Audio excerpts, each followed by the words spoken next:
여러분 안녕하세요. 이윤규 변호사입니다. 네, 여러분들 루틴이 중요하다 이런 얘기들 굉장히 많이 들어보셨을 거예요. 그죠? 뭐 데일리 루틴이라든지 모닝 루틴 이런 것들이 있는데 혹시 왜 중요한지는 알고 계시나요?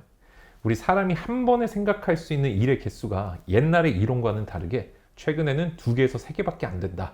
이렇게 이제 연구 결과가 나와 있고, 그럼 우리가 2~3개 정도 일밖에 못 한다라고 하면은 사람이 할 수 있는 일의 숫자가 너무 적어지죠. 그래서 의식하지 않고 할 수 있는 일의 개수를 늘리면 굉장히 많은 일들을 좀 효율적으로 할 수 있을 거예요.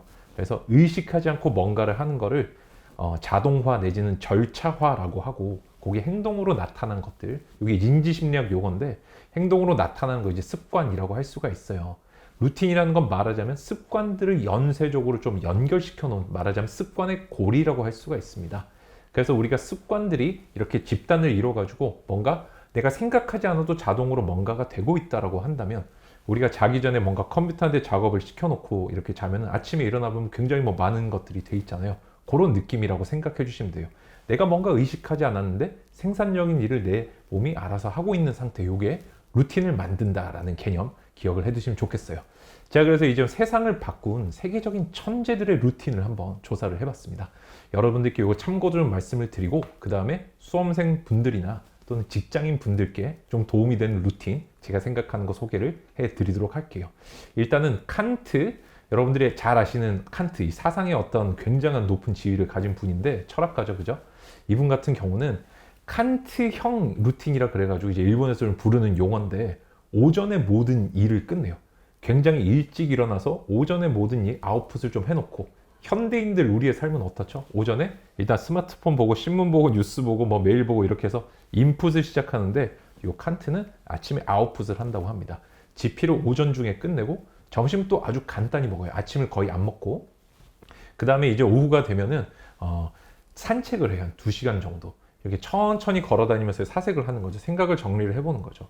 내가 이제 글 쓰면서 느꼈던 생각이라든지 앞으로 쓸 것들 점검을 한번 해보고, 그 다음에 교류 활동, 그 다음에 신문 읽기 이런 것들을 해요. 그러니까 이때 정보 수집을 하는 거죠. 그리고 메모를 빠뜨리지 않았다라는 이제 또 특징이 있는데, 요런 말하자면 칸트가 갖고 있던 루틴이 다른 사람들, 세계를 바꾼 다른 사람들에게서도 똑같이 발견이 됩니다. 뭐 빅토르 위고라든지 아니면 베토벤이라든지 뭐 차이코프스키라든지 앤디 워홀이라든지 이런 말하자면 예술가형 천재들 있죠. 이런 분들한테 좀 발견이 된다는 거죠. 야, 근데 우리의 삶은 예술의 삶이 아니지 않냐? 창작의 삶이 아니지 않냐? 이렇게 좀 반문하실 수도 있는데, 제가 그래서 여기서 핵심적인 포인트를 뽑아서 우리 삶에 좀 바꿔서 적용해보면 좋지 않을까 이렇게 생각을 했어요. 방금 말을 쭉 들어보니까 어떤 장점이 있죠? 이 칸트형 루틴은? 맞아요. 오전 중에 뭔가 내가 해야 될 일을 끝내고 오후에 좀 자유롭게 인풋을 한다는 특징이 있는 거예요. 그죠? 오전에 아웃풋, 그 다음에 자유롭게 오후에 좀 인풋하고, 그 다음에 하나 더 뭐 있죠? 맞아요. 사람들과 교류하거나 뭐 또 다른 분은 뭐 트럼프를 즐기기도 하고 카드 게임 이런 걸 했는데, 즉 인생의 만족감을 요 여유로운 시간 내에서 얻는다는 거예요. 그래서 오전에 여유 있게 아웃풋, 오후에 인풋하고 그 다음에 삶의 만족감을 얻는다. 요 3가지 소스만, 우리가 3가지 요소만 잘 버무린다면 우리 삶에서도 마찬가지 루틴을 만들 수가 있겠죠. 제가 수험생분들 같은 경우는 이런 거를 조금 추천을 드리고 있어요. 제가 그 다음날 자고 일어나면은 기억의 틈새가 조여지기 때문에 전날 거 복습을 해주는 게 좋다. 그 다음에 복습이 끝나면 오늘 할 것들이 이제 인풋을 서서히 시작을 하기 시작하고, 그 다음에 몸이 좀 활성화 됐을 때부터 아웃풋을 하는 게 좋다고 말씀을 여러 번 드렸었죠. 여러분들이 물론 내가 생각할 때 나는 전날 인풋을 끝내놓고 칸트처럼 아침에 아웃풋을 하고 싶어. 충분히 가능하죠. 사실 이렇게 사는 분들도 있어요. 뭐 아침에 하프 모의고사 푸는 분들이라든지 수능 준비하시는 분들이 아침에 문제 푸는 경우들도 굉장히 많잖아요. 그죠? 아, 내 삶은 이런 루틴에 좀 더 맞는구나 하는 모델을 내가 확인하는 게 이번 영상의 큰 의미라고 생각을 해주시면 좋겠습니다. 자, 그 다음에 직장인 분들 같은 경우는 대부분 삶이 어떻죠? 아침에 굉장히 직장에 출근하기 싫죠. 그 다음에 직장에 출근하면 오전에 굉장히 조금 뭐랄까 쪼이지는 않아요. 약간 여유를 느껴요. 근데 이때 보통 뭘 하죠? 인풋들을 보통 많이 합니다. 오늘 해야 될 일도 한번 보고 인터넷 켜서 뉴스도 한번 보고 이런 것들 하지만, 자, 우리가 여기서 오늘 배운 게 뭐예요? 칸트형 루틴을 한번 적용해 볼 수 있는 좋은 기회 아닌가요? 저도 요즘 이렇게 살고 있는데 오전에 아웃풋을 하는 거예요.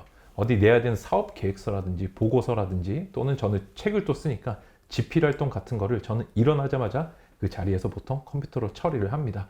그렇게 해서 오전에 일을 해놓고, 저는 요즘에 재택을 좀 이제 탄력성 있게 할 수 있으니까 오후에 출근을 시작해서 점심을 먹고 그 다음에 우리 직원분들하고 함께 얘기도 좀 나누고 오후부터 어떤 같이 회의도 하면서 인풋을 시작을 하는 거예요. 이때 또 말씀드린 출근 후 30분 동안 책 읽기도 이때 합니다. 제가 요즘 읽고 있는 책도 옆에 있는데 여러분들도 이런 삶의 형태를 한번 바꿔보실, 물론 내가 너무 삶이 어떤 직장에 딱딱 정해진 스케줄이 있어서 타이트하다 그러면은 조금 부득이하게 어쩔 수는 없지만 한 번쯤 참고 삼아 볼 수 있는 그런 루틴이 아닌가, 이렇게 살 수도 있구나 하는 좀 사고의 전환을 하실 수 있지 않을까 그렇게 생각을 합니다.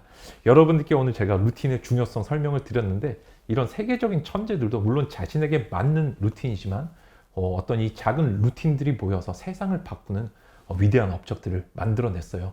우리가 세상을 바꿀 정도의 능력은 되지는 못하지만 그죠? 우리의 삶, 개인의 삶은 바꿀 수 있겠죠? 뭘로? 루틴의 힘으로 충분히 바꿀 수 있다. 이 메시지를 제가 좀 드리고 싶었어요. 감사합니다. 여러분 꼭 도움이 됐으면 좋겠어요. 이윤규 변호사였습니다.